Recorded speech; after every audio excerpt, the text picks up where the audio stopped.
Yes, yes, y'all. It's another episode of the Klyph Notes podcast, available everywhere you get your podcasts. I'm gonna just get right into it, man. Having an opportunity to chop it up with this cat is always a blessing. It's kind of weird now though, like doing this episode of Klyph Notes compared to the first episode of Klyph Notes that we did. Times done changed, man. Like now this is it's still I'm still a huge fan, but it's just he's really the homie, man. Vursatyl, a great. Back on the Klyph Notes podcast. What's good with you, bro? Man, everything's good right now, man. I got no complaints, man. How you doing, Klyph? Listen, brother, I am same, man. You know what I mean? I can't, shame on me if I complain. You know what I mean? Indeed, man. We're recording this at the end of November. Just coming out of times where folks are gathering with family and friends, and you know it's only right to connect with this cat, you know, during this season. Man, a lot to get caught up on though, B. Yeah, man, a lot. How long has it been since the Klyph Notes episode that we did? Oh my gosh, man. Well, it's crazy now because one of the things that I use as a marker for myself when it comes to time is the pandemic.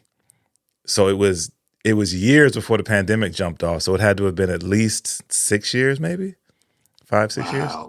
Yeah. So yeah, a lot's happened since then. Majorly, bro. Majorly. Let's hit on a couple of the highlights though, bro. Since we last talked, you and the crew, Rev Shines and Jumbo the Garbage Man were inducted into the Oregon Music Hall of Fame.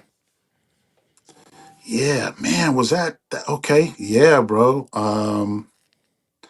That is, I have to be honest, man. Like, there's a lot of things that since we started, there's a lot of things that happen, you know, that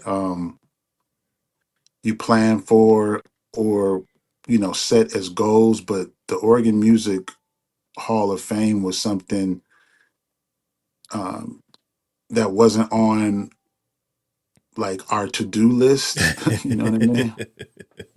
So, but oddly enough, like a lot of things that we were able to check off of those, like our list of goals and aspirations.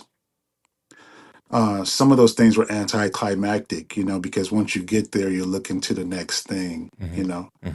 But with the Oregon Music Hall of Fame, upon finding out about it, that we were going to be inducted, it pretty immediately became a big deal to me, and it still is now. So it's one of those things that, again, it's not something that we were shooting for, but I think I speak for all three of us that we're extremely honored to be a part of that legacy, you know, and because it is exclusive, at least, you know, at this juncture, you know, so it says a lot that out of all of the talent here in Oregon, historically, right, not just in our era, but things that came before us, and you know, people that we came up with, for us to be chosen, it's an honor. Yeah. You know, so it hasn't faded.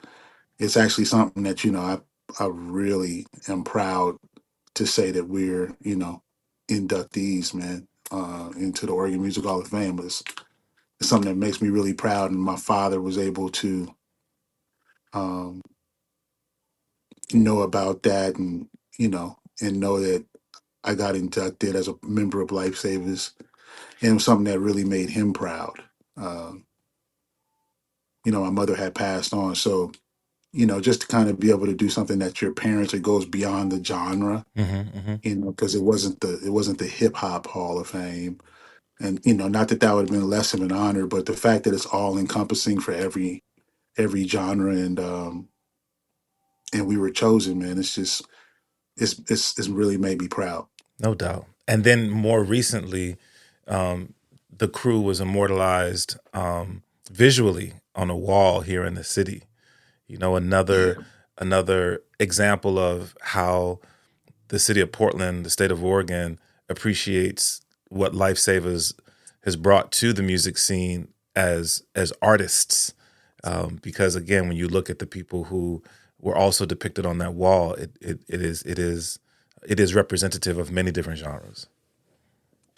It is once again, an honor. And so with the Portland Music Legends mural, I had gotten an email a couple of years prior to the mural coming into fruition that there was going to be a mural made, and the organizer, as he was telling me about it, to be honest with you, once again, it's one of those things where I was just like, okay, yeah, whatever, because we, over the past 35 years, it's just been so many promises and big ideals and, things for you to be excited about, that it seemed to be one of those things that, okay, it could happen, it couldn't.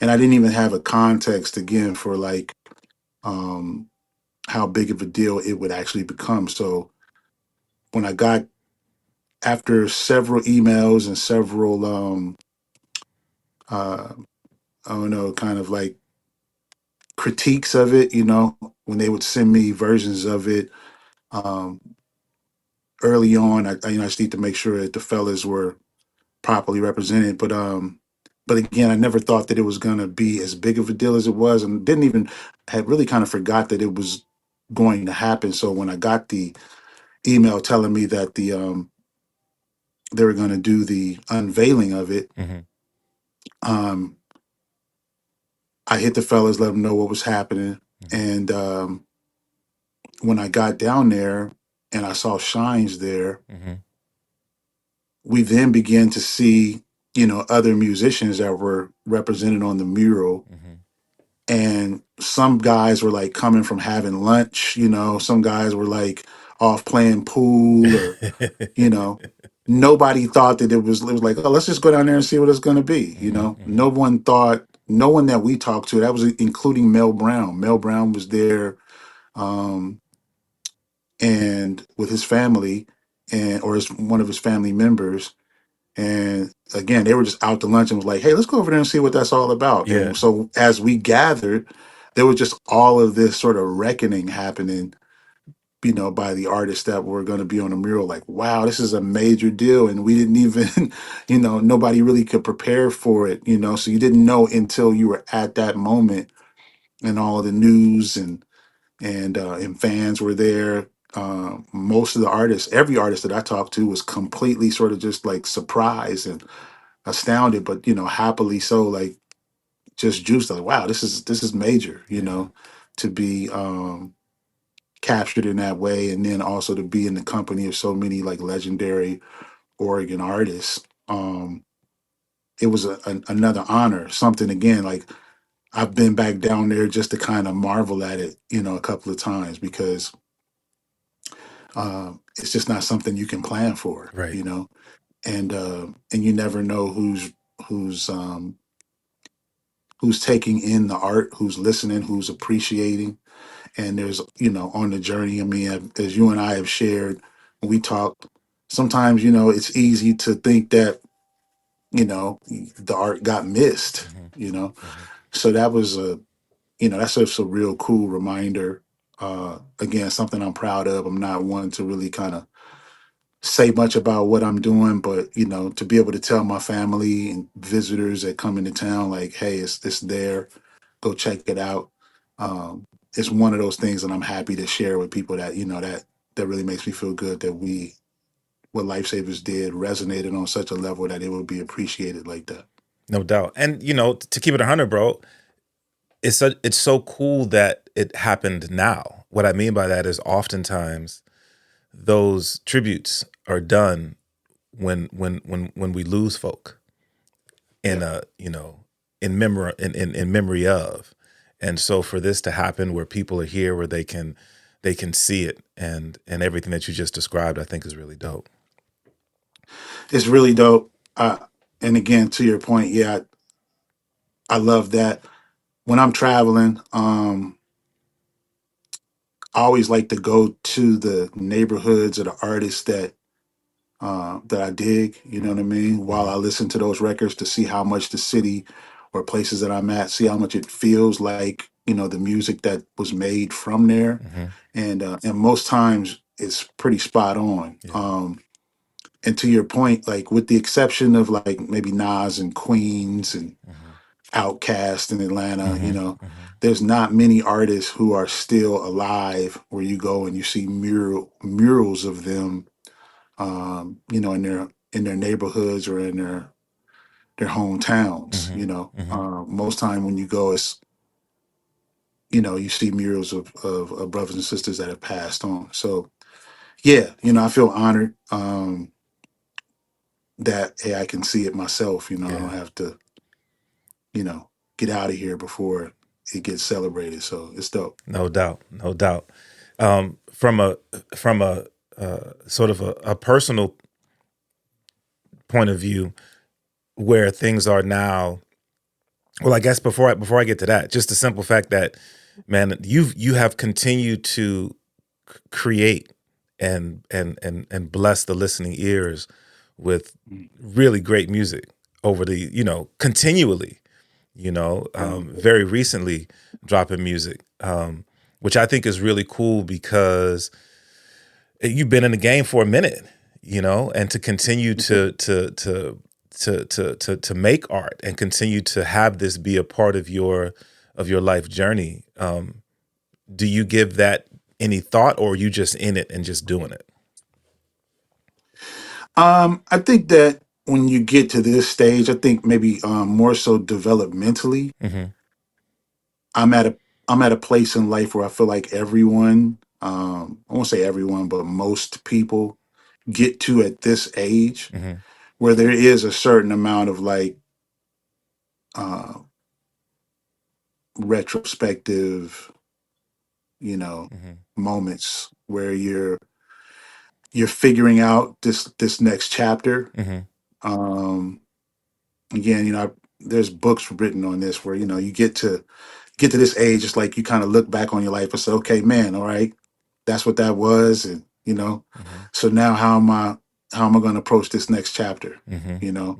So it's kind of part of the process as you're looking to approach the next chapter to kind of make sure to try to see how you're gonna do things that broaden the story and not just retell the same story that the chapters before told. So I guess on a level, yeah, I kind of look at what happened so that I can kind of better plan how to move forward. But I don't feel like there's anything that I've done that I want to redo. Everything that I'm doing now is definitely about trying to improve, trying to you know, do the best work that I can. I still believe that my best work is ahead of me. Um, and the crazy thing is that I know it is. I know it is because there's so many things that I'm doing now, stuff that I've released where I know that maybe from a listener's perspective, no different than when you're on stage. When we first started doing shows, you would get people to say like, "Man, you guys did a great show," and we felt real critical of the show. Even now, you feel critical of what you do. But I remember being real young. It was like they would tell us, "If you mess up, just keep going." If you mess up, just keep going, because the audience won't know unless you show them. So, in terms of like growth and things that I aspire to do, you find yourself tooling and sort of tweaking things that maybe the audience they don't catch that you're working on, that you're tweaking to try to get better or to try to improve or maybe to try to say something new and fresh or just broaden your horizons artistically. And then, again, raise the bar for yourself in terms of excellence and the quality of music. But I see it very well with everything that I've done, particularly over the past like 6 years. I'm really excited about the growth that I see from the days of Lifesavers to now. Yeah. Some of it is just like just being a better recording artist. Meaning how to get my ideas to translate in the actual recording. Being behind the microphone, technically, like kind of how I want, what sort of resonance I want, just what sort of presence I want, what sort of emotion I want, all of those things just from a recording standpoint. I'm really excited about the growth there. And then I'm sitting on so much music that I'm just excited because I know that maybe what the audience hasn't heard, and that they might be feeling like, man, when are we going to get more of what you used to do? Mm-hmm. I have all this fresh stuff that I know will ring that same bell of what they enjoyed about stuff from my back catalog. So yeah, there's a certain duality of checking what's been done before, but not revisiting in a way that's redundant or repetitive. Yeah, yeah. Chopping up with Vursatyl. As a part of this journey, you have taken a lot of what you just spoke of, the things that you've learned, the experiences that you've had in the past, and you are in the role of, like, truly in the role of OG and mentor to a young man who is just about out of here. You know what I Yeah, mean? Um, yeah, Lunden Benard, who just dropped a new single recently, but a lot of folk got to hear him for the first time on records that he did with you. Being in yeah. that role of OG, being in that role of mentor, was that something that you always aspired to do? Was that something that just happened organically? Yeah, I mean, so in a way, Cliff, again, these are like things that I learned over time. So in um, I want to say 1990, let's say like 93, Mm-hmm. something like that. Um, Lifesavers had probably been around for, and we've been formally a group about maybe a year and a half or something like that, 2 years by that point. And we already had a record label, which is kind of, I think, kind of consistent with hip hop, right? Like, especially underground independent hip hop, you become an artist and then you're looking for a vehicle to put your music out on. So you come up with a record label. So we had a record label pretty immediately, Mm-hmm. Mm-hmm. Misfit Records.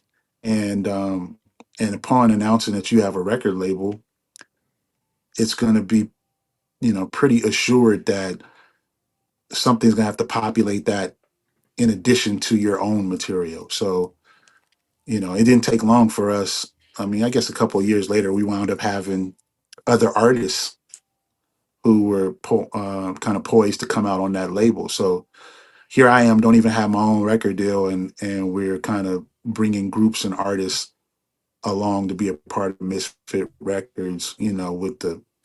Um, with the hope that, yeah, we'll kind of have this label full of like dope artists. Yeah. And some of that was sort of like, it was backwards thinking because you feel like you kind of want to get your foot in the door first Mm-hmm.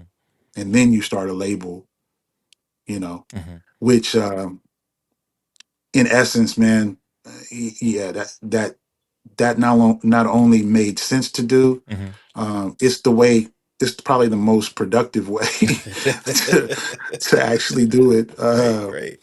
So again, yeah, even though we had been kind of having aspirations of releasing artists, I mean, in essence, libretto. Um, Once we had did Misfit Records, we had Misfit Massive, which included us, Lifesavers, group called B Thought, artist named Bleak. We had libretto, um, and we had other artists that were kind of loosely a part of Lifesavers. So we did release a compilation. Jumbo actually spearheaded a compilation called Bomb Threat at that time Mm-hmm. that had all of those artists on our label. So what's happening with Lunden Benard really kind of got started in the early to mid '90s. Got you. You know, Got you. so it's not a new aspiration, but I think I'm much more poised to be effective with that now. Yeah. He has the the sensibilities of artists from the era that I'm comfortable saying we're both from. I had a chance to have him as a guest on the radio show, on the Walk Through the Neighborhood radio show, when he first dropped Step Into My Zone, and everything about it, visually, sonically, like, he definitely has that aesthetic down. Not someone who is doing something, but more someone who is really about that time, which is so dope. Yeah. And I can't help but think that you've got to be a huge influence on that. Yeah, I'll take that. I'll take that. But I will say this, that Lunden Benard is he is organically and authentically himself. You know, what you see from him, that's him. You know, it's not a gimmick. It's not anything that I had to intentionally groom, which is what I think is so dope about Lunden Benard is that oftentimes there's sort of this maybe a toxic conversation between the older generation and the younger generation, where it seems like there's infighting, where it's like a shame on you for not carrying on a legacy, and then the younger generation is saying, we don't care about that legacy, we doing our own thing. What I think is dope about Lunden Benard is he is very much a part of the new generation who represents and understands that what he's doing is not an old thing. It's just the original thing. Right. It's just the essence of this culture. And I think, he's really an example of that narrative, that when you think of jazz music, jazz does have a sound that comes to mind. You think about a walking bass, and the way jazz music, boom, boom, boom, boom, boom, boom, boom, boom, boom, boom. That's how you think jazz kind of sounds. That's Right. like if you told a band to play some jazz, it would sound like that. If you told somebody to play some blues, it would be da da da da da. Right. Even though there's many blues songs that don't do that, and many jazz songs that are not that, that's kind of what is the framework, right, of those genres. The same thing goes for rock. When you think about rock, you think about this distorted guitar or whatever, So with hip hop, I think London represents the reminder that what you hear him doing is just hip hop. It's not old. It's not new. It's just the way hip hop sounds. It is the hip hop sound, and then just not that. It's like visually, the things that you see him doing visually, or how he is as an individual, his style, and all of that's just hip hop culture. The fact that maybe it originated in the 80s, you can still rock and do all of that stuff today. It's still as fly today as it was then. So it's just hip hop culture that he represents. London is I thought he was very important to the conversation between two generations. Again, to kind of say to both of us that it's still there, that culture is still there, that it's useful to anyone. The music, the sound, the vibe, the drums, the samples, the clothes, you dig, the slang, the bars, all of that's gonna always be acceptable and useful and valuable in this culture. And that's what London is. He's the personification of how hip hop should continue to be its authentic self. Yeah. And again, I love that you have someone who has been through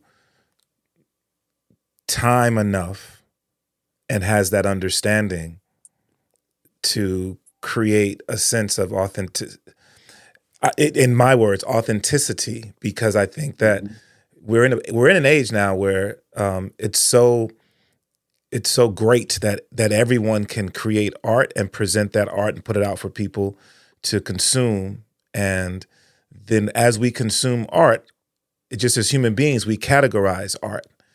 And there are subcategories, right? And things sort of get it's hard to identify what's this and what's that. But at the end of the day, I love what you said. Like they're just, I mean, there are just some foundational things, and when those foundational things are in place, it's hip hop. It's hip hop. It's hip hop, and that's London proves because he's that generation and he digs it. Yeah, You yeah, know, yeah. it appeals to him. Mm-hmm. It motivates and inspires him. Yeah. So, and we see through everything that he's on that there's his peers and other people, young people his age. Once they see what he's doing and they hear what he's doing, they're like, man, this is dope. Like, it doesn't have to, in order to be new, it doesn't necessarily have to have any particular drums or approach to it. Mm-hmm. It's new because it's Lunden Benard, because it's Joey Badass, because it's um, Griselda. Yeah. It's new because we haven't heard them do it yet. Yeah. Yeah. As so I would be remiss if I didn't ask, his single was released on Misfit Records. Man. What's next with Misfit Records? Is there an album coming? Is there an EP coming? Is there a Vursatyl album coming? Yeah, man. It's funny because, so to answer your question, the Lunden Benard album is definitely coming. Mm-hmm. I have it. I have the whole album. Um, we have to do, some post production stuff Mm-hmm. and get into the mixing of it. But the Lunden Benard album will come. We're looking at maybe the second quarter of 2025. Okay. Because we want to drop another maybe another two songs Mm-hmm. to lead up to that. But the Lunden Benard album it's basically done. I know London has some things that he wants to maybe add to it, Mm-hmm. but or replace some things here or there. Mm-hmm. But ultimately the record is finished, and yeah, it's coming, man. And I really believe that it's gonna open the floodgates. London, in a short amount of time, things there was many things that I accomplished in my career, as we talked about earlier, and those things were dope. But there were a lot of goals I had for myself, that and places that I want, spaces that I saw myself being a part of, continuums and things like that, villages that I felt like I fit, lifesavers fit, Mm-hmm. particularly Jumbo and myself and Shines. Like, there were certain spaces that we felt like we fit in, but those things sort of eluded us over our career, given circumstances beyond our control. Mm-hmm. But London is checking those boxes, man, weekly. You know, um, he's just getting love in all of those spaces that I really shot for Mm-hmm. him, and Mm-hmm. that we were focused on for him. So sometimes we're at a place right now where it's not necessarily how many people know, but it's who knows, Yeah. And Yeah. so we're really excited about the fact that there's a groundswell sort of developing for London, and I'm really excited, man. I think he's about to kill it. That's what's up, man. I don't remember how long ago it was. Again, I think it was pre-pandemic.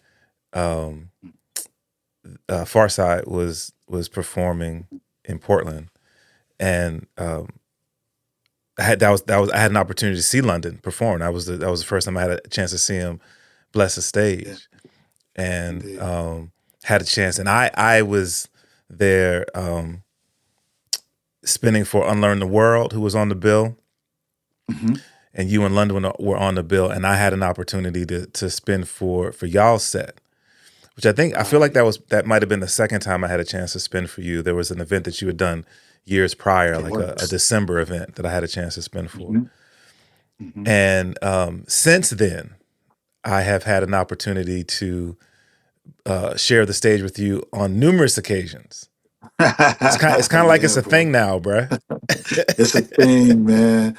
It's a thing. Yeah, listen, Klyph. And for it's funny because I was at the set the other night, and a guy was talking to me and wanted to talk to me, and he was really he was at not that Far Side show, but he was at the Far Side show that we did together, just you and I, when London couldn't be there for that. Hmm. Um, but he was super impressed. He had all of these sort of mental notes about what we had done that night, about the set. He was super hyped to see you be on the microphone, you know, Yeah, man. and so I kind of shared with him how that evolved, or kind of our conversation about that loosely, and yeah, man, it's like sometimes there are things that are just meant to happen, and so I'm really fortunate, man, that that you and I linked up to work together, man. In that capacity, it's the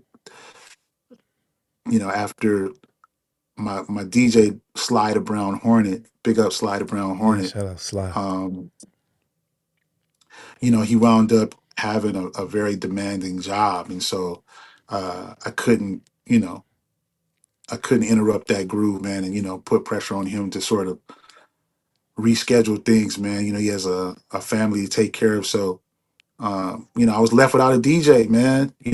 And for me, it's not just about having somebody on the turntable. It's not just having a DJ, but it's about having a chemistry and a brotherhood, and someone that I can build with and kind of bring into the creative process of this live show. The Vursatyl live show. So, man, I'm super honored, first of all, that you agreed to do it, and then, you just kill it, man. So it's dope. Like, I don't, there's no end in sight, Klyph. That's what's We up, rock bro. until the wheels fall off, bro. That's what's up, bro. Because again, I come to really everything that people see me do. I come to these things as a fan first. You know what I mean? And so Mhm. for me to be able to be in this space with someone who I admire artistically, but then to get to know you and admire you as a man, and then to be able to be in a creative space with you is just it's really really dope. So thank you. You know what I mean? Thank you Oh for sharing man, the stage, bro. yeah, no, listen, thank you, Klyph. I've told you before. Thank you. I mean, it's nothing like being able to be on stage and focus on performing for the audience without having to worry about if things are gonna go right with with your music, or um the pieces again that are kind of out of your control in that moment, man. Mhm. So you really provide, again, not you're not just back there for show. you know you're the one man band. you know you're That's what's up. orchestrating things, man, and as well, to be able to have you on the microphone in those spaces, and just coordinating, and also what you do for our live show when we rehearse, and things that you bring to the table creatively. Those things are just, man, so valuable, that you don't get to have that with everybody. And so I'm thankful, man. I'm really grateful. I don't take it for granted. And y'all in trouble, because the more that Klyph and I get down and do this thing, man, the show's just it's gonna go to the next level. That's what's up, bro. Um, there was an opportunity recently for uh, folk in Portland to reminisce a bit and to celebrate so much of what you've talked about in terms of the history. At the Alberta Mhm. Street Pub, we got an opportunity to see you rock with a live band, and Yeah, Misfit Massive was in the building. Jumbo the the Garbage massive Man was was in. on the ones and twos. Libretto blessed the Yeah, stage. Um, indeed, Destro was there. Doc Rock was there. Um, indeed. such a dope night, bro. To Dope. see that history, on the stage, and Mm. just to be in that space, maybe for people who hadn't had a chance to experience it early on, or people who did who just missed seeing it. Is that something that you look to do more of? There was immediately conversation about doing that again. As soon as we got done, and then big up to Tyrone Hendricks, who Yes. kind of curated and curates those nights at Alberta Street Pub. He's a central part of how a lot of Alberta Street Pub is kind of formulating and moving forward. He's part owner of the venue now. So Tyrone had been reaching out to me, for years to try to do something.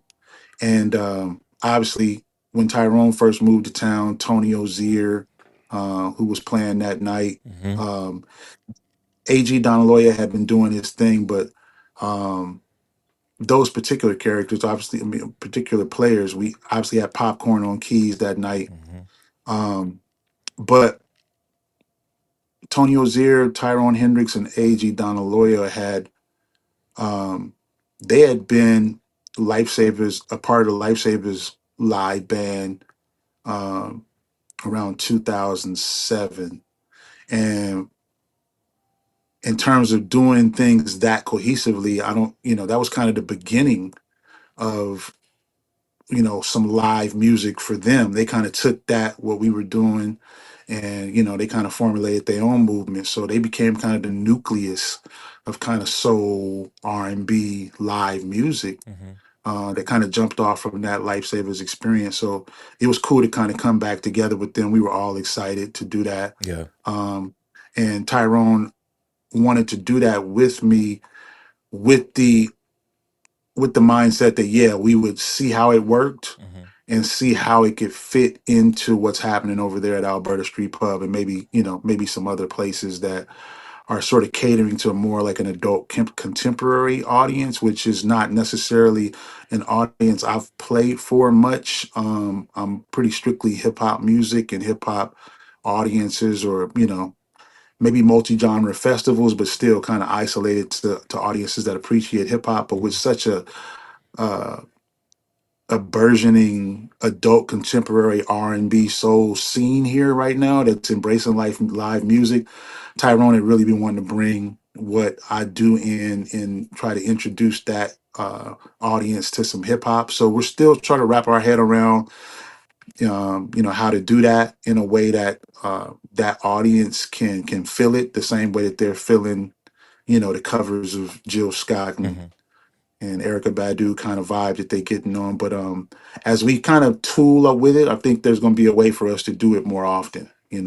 So people seem to dig it, man. I had a blast that night, and it was obviously dope to be there with Jumbo on the wheels like that, just having him spinning throughout the course of the night, and then us being able to kind of do some things together. Yeah. So it was magical. We'll see, man. We're just gonna try to keep tooling at it and see how much the people want to be involved with it. Yeah. Yeah.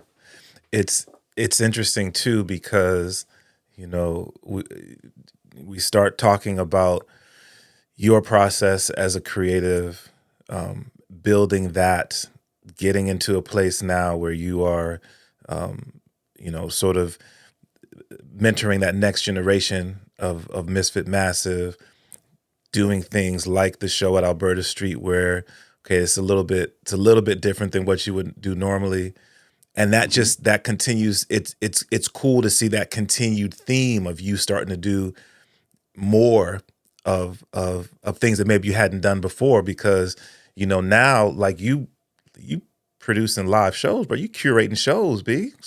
Yeah, bro. You know what I mean? It's like here's the next thing. The crazy thing, man, I was having this conversation last night that there's an old saying that necessity is the mother of invention. Yes, sir. Yes, sir. So some of this is be clear that Lunden Benard is 100% Misfit Records, Misfit Massive. That's 100% of my focus right now. Everything that's happening for me individually is is very intentional and deliberately a part of Lunden Benard's ascension. You know, at this juncture in my career, you know, I have a lot of music to release and a lot of things to do, but my focus is more to simply use that as a way to leverage, you know, gateways and doors and opportunities that the next generation can walk through and, you know, and take it to the next level. So any way that I can serve Lunden Benard, I have another artist named Go.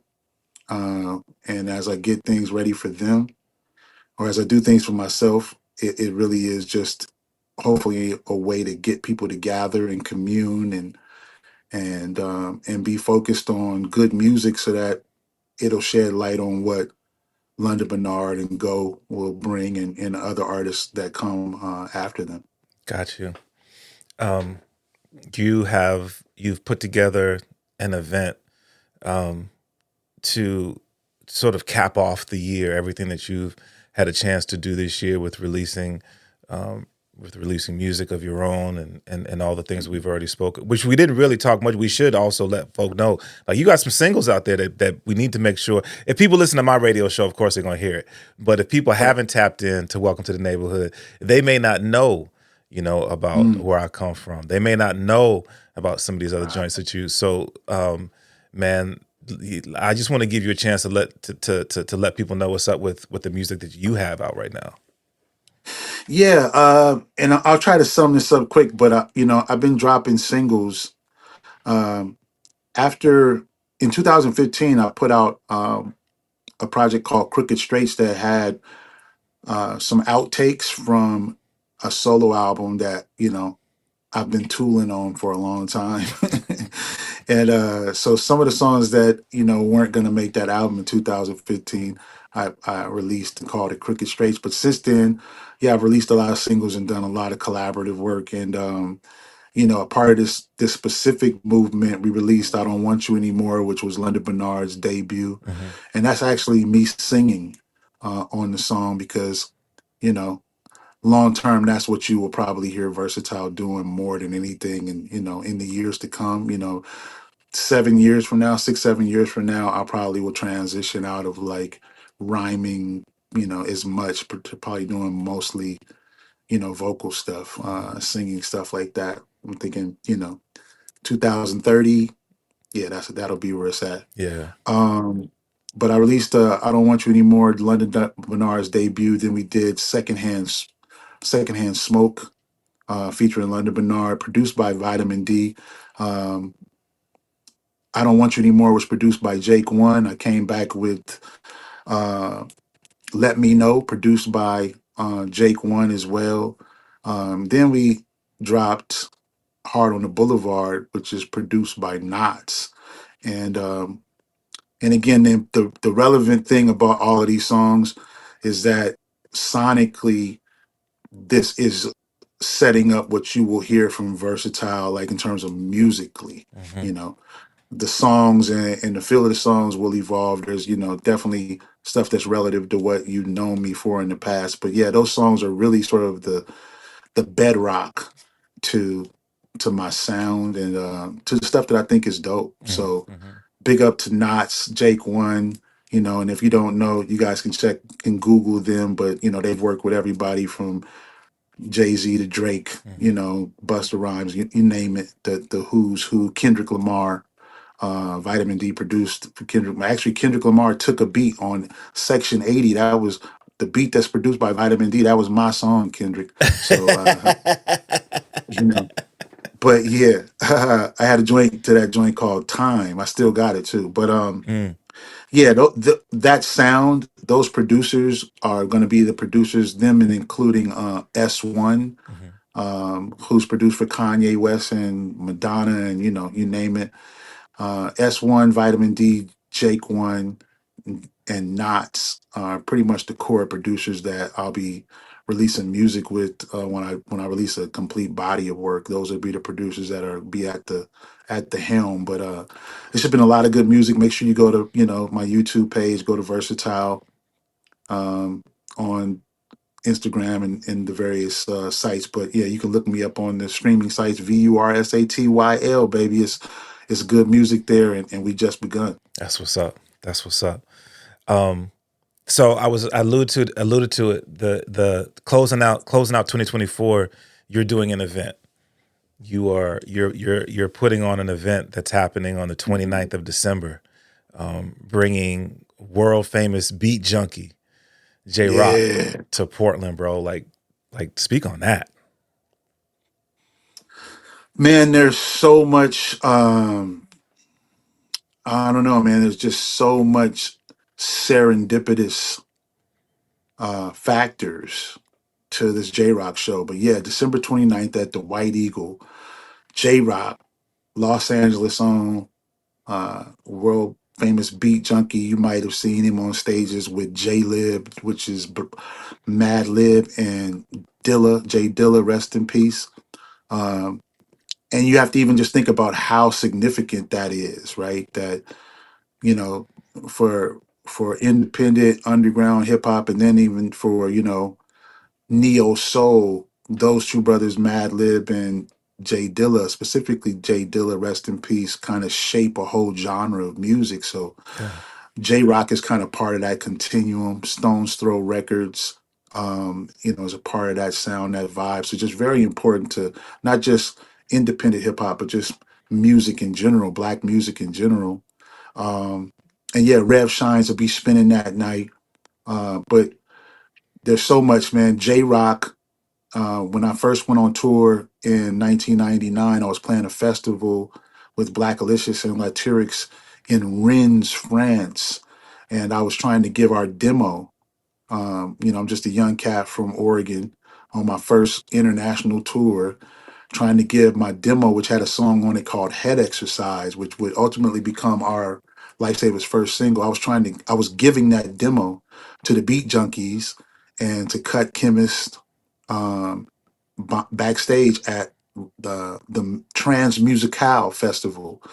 And so here it is years later. I saw J Rocc a couple of times, man. I was in Rotterdam, Holland. We were playing a gig in Rotterdam, Holland, and I saw J Rocc backstage. The Beat Junkies had just rocked, and saw him and Babu and DJ Matic backstage. And I was talking to J Rocc, just reintroducing myself, and just saying, man, how big of we just got on a conversation about Mad Lib and Dilla, and I was like, man, I'm a Mad Lib fan, man. He went back to his dressing room and gave me a stack of CDs, like those burnable CDs, like of exclusive Mad Lib beats. He was just like, here, Yeah. Yeah. and so I got a disc man on the tour bus, just vibing out to unreleased Mad Lib beats, dreaming that I could spit over these Mad Lib beats. So here a couple of months ago, in efforts to try to do something to, like you said, to kind of encapsulate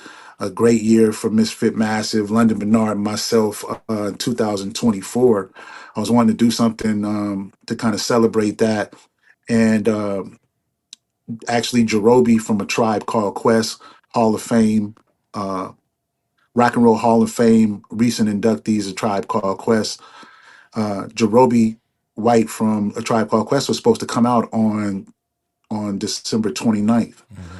But given, man, that's just worldwide news. You understand? Like, no bigger honor to get than the Rock and Roll Hall of Fame. We wanted to give people a chance to marinate on that, so we're going to be bringing Jerobi real soon. But we thought it's suitable and fitting, while that marinate, to bring in another heavyweight. So I reached out to J Rocc just on a whim. Not sure if he remembered me. Not sure if he would recall us knowing each other, man. But I reached out to him, and he was just gracious enough, man, to not only respond but just to recall the brotherhood and recall the experience. And he was more than happy to come, and he's excited to be here. So December 29th, you're going to kind of see 25 years, man, of West Coast independent underground hip hop explode on one stage, with J Rocc, myself, and Rev Shines would be holding down the tables. And I'm lucky enough to have DJ Klyph holding it down. So you don't want to miss it. It's gonna be phenomenal. And I'm not in the habit of curating my own show, but given again necessities call, we had to make it happen. So Vursatyl presents J Rocc, December Word, 29th, baby. word. I think that to have for individuals to have an opportunity to see artists of this caliber, everybody who's on the bill, renowned, have performed, have touched continents.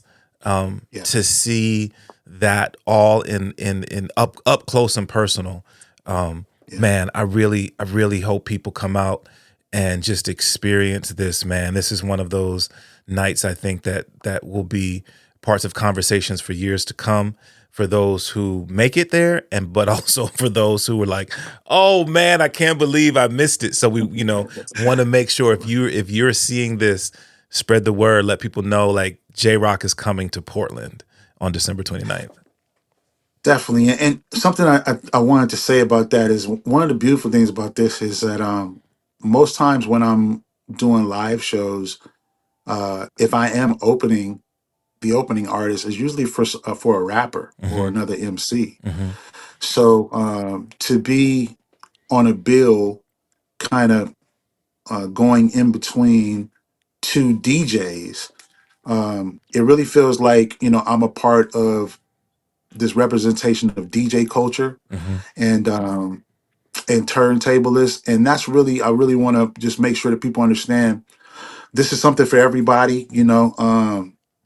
It's not just to come out and spectate, but J Rocc and Shines provide danceable uh, sets that they do, so people can come dance, rock out. But then you're also going to be able to see one of the world's greatest DJs in terms of turntablism, technique, and skill. So we want the DJ community here in Portland, man. If you rock, if you're an aspiring DJ, if you know the math, you know the history, we just looking to see all these elements of hip hop converge. B-boys, B-girls, come out, get on the floor rock, get busy. It's going to be that type of night. It's going to be funky, soulful, and just representative of the culture that we all know and love. That's what's up, man. December 29th, White Eagle Saloon.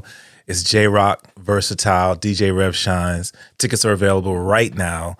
Don't wait till the last minute, man, because for an event like this, you just want to make sure that you were in the building. So go get them tickets, man.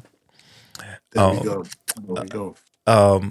Bruh, I once again just appreciate you for what you continue to do for the art form. I appreciate being just a part of the journey with you, man.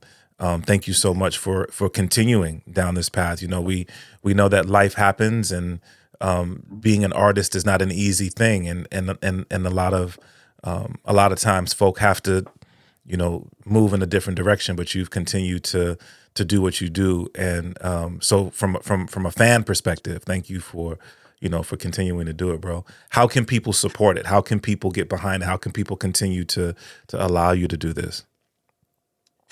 Again, man, you can follow me. My name is spelled Vursatyl, Vursatyl, and I'm Vursatyl the Great on Instagram. So if you go to Instagram.com/Vursatyl the Great, or search for me, Vursatyl the Great, spelled Vursatyl. But you can also look for me on all of those streaming sites, as well as bandcamp.com/Vursatyl, Vursatyl. If you spell it that way and you Google, you'll find me, baby. And I just need you to show all the love and support that you can.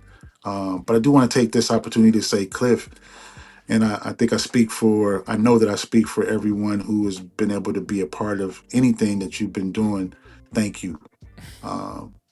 Just for providing the space and the opportunity, the voice, and the platform for all of us to be heard. Knowing that you're creative yourself, it's just beautiful to see your humility and your openness to provide these opportunities in these spaces for musicians and artists and people to be heard, man, and to to get the word out about what we're doing. It doesn't go unnoticed. It doesn't go unappreciated. I don't take it for granted. And thank you on behalf of everyone who has said it and who wants to say it. we appreciate you, bro. That's what's up, man. That's love, man. I'm grateful that I have the platforms to share, man. It's really it's a gift to me to be able to do it. So thank you, man. That means a lot. Vursatyl the Great, come rock with him. I should let people know, like a week from yesterday, December the 5th, we're gonna be down at U of O at the 11th annual Hip Hop Jam. That's a free event. I don't know if it's free event. I don't know if it's a free event. Don't listen to me. But next Thursday, December the 5th, Vursatyl is headlining. The lineup is dope. It's the 11th annual. It's so cool that this organization, started by students, from what I understand, have continued to do this over the years, man. So if you are in the Eugene area, or if you in the Portland area, head down to Eugene, December the 5th. It's gonna be a dope night. Yeah, come down to Eugene, man. Come on, man. You can make that drive. You know what I mean? Come rock with us. Big up to Milk, Dobleon, Spinach, DJ Food Stamp. Yeah. It's just gonna be a dope night, man. There's gonna be B-girls, B-boys, and we're excited about it, man. It's dope to be back in Eugene and dope to be back at the University of Oregon, and again, to kind of be in this time slot with this sort of lineup is something you just don't want to miss, man. We're very well aligned, which I really love. I love properly curated lineups, and so this is a lineup that it's not going to let up. Once it gets started, you're going to be, if you dig this vibe, this is a perfect meal. Exactly, throughout the night. Once again, y'all, man, Vursatyl the Great, brother, man. Thank you so much for coming back on the podcast. It's been dope. Yeah, right on for having me, Klyph. Let's do it again and again. Absolutely, bro. All right, y'all. Once again, thank you so much for checking out the Klyph Notes podcast. Remember, it's available everywhere you listen to podcasts: Apple Podcasts, Spotify, the whole nine. You can also check out the podcast on YouTube. Check out the video on YouTube. Share it, like it. Thank you so much to Vursatyl, and big ups to Theory Hazit for creating the official theme song for the Klyph Notes podcast. All right, y'all. Until we have an opportunity to do this again, y'all be blessed. Peace.